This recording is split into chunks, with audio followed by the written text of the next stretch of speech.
How can I avoid obstacles in life? The short answer is that you can't avoid obstacles or challenging experiences. The issue is not how to avoid life experiences, but how to approach them and deal with them. Obstacles are planned experiences, and some are more intense than others. The sooner you find the wisdom in the experience, the sooner you can move on. Resolution of the experience increase your vibrations permanently. To manage these obstacles as quickly as possible, you need to have the right approach.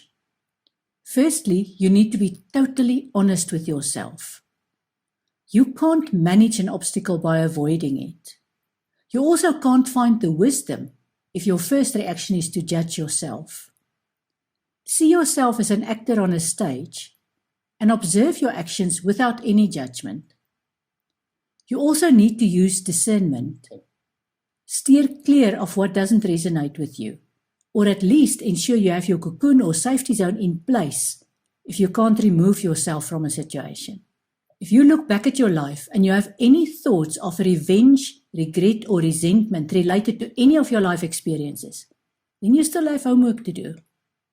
When you've had a challenging life experience, for example, a broken relationship or redundancy, or health issues or a dysfunctional family, it's so important to look back at the experience and understand what wisdom you needed to gain from the experience. Yes, there is always wisdom in any experience, whether you want to label it good or bad. I've had the most amazing love affair that was followed by the worst rejection you can imagine, and I realized my own value. I've been made redundant, and I discovered the resilience I was born with. I had a firearm pointed at me, which meant the end of my marriage and the beginning of healing and my spiritual journey. I've had a broken leg and a broken foot, and both experiences taught me about how I can focus my mind on necessities rather than pain, and how I need to appreciate my otherwise excellent health. I've also had to face rejection from my child and my siblings. I'm still working on the wisdom from that. But I can tell you it's true that you cannot see the picture when you are in the frame. I know by now that I need to live through the experience, and while I do that, I can get stuck on one of those R's, that's revenge, regret, or resentment. Or I can send the people involved love while I move on with my life. They have their reasons for not accepting my spirituality, and I have my reasons for focusing on helping as many people as possible by using my spirituality. One thing I am slowly learning is patience. To get on with my life and focus on what resonates with me, and work on improving on that resonance all the time. I once had a Hindu colleague who said that she lived by 2 rules: be good and do good. I often remind myself of that. The people who rejected me for who and what I am are not bad people. They just have values and belief systems that are different from mine. That doesn't make me right and them wrong. It makes us all different facets of the same diamond. And who am I to say that I shine brighter than other people? What I've learned is the more I grow, the more growth I must share with people, and that works for me. When you look at your past and present life challenges, it's important to have discernment rather than judgment. What's the difference? I'll give you an example. What is your opinion of enjoying a glass of excellent wine? For me, it's not something I would appreciate, although there was a time when I did enjoy wine. Right now and for the past decade, I know that alcohol is something I'm better off without. That's discernment. But if my friends want to enjoy their wine, that's fine with me, and I would even buy them a good bottle of wine. That is a lack of judgment. From what I've observed over many years, judgment seems to be based on fear. You are different from me, and therefore you have to be wrong because I cannot face failing or being wrong. Whether this relates to your skin color or sexuality or religion or political views or anything else, you must be the same as me or I will destroy you with words or deeds or both.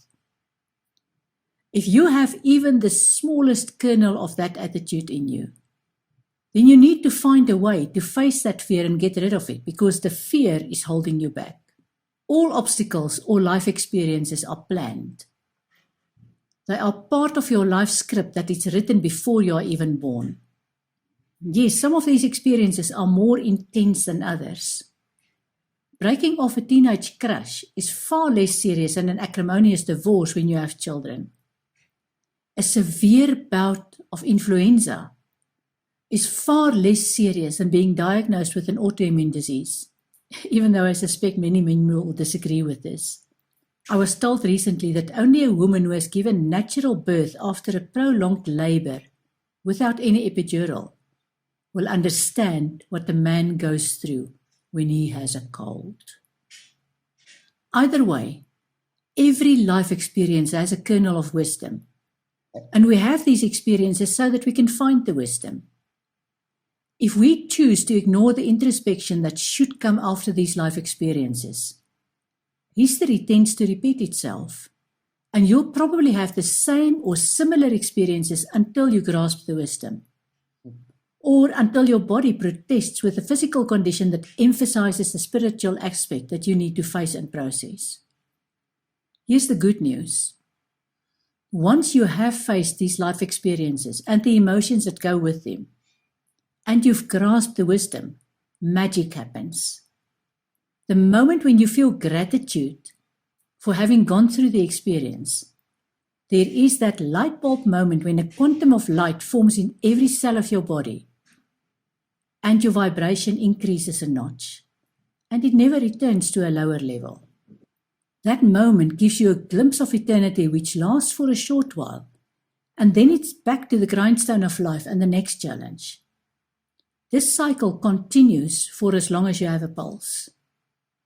In short, you can't avoid bad experiences, but you can find the good in the bad and move on to better.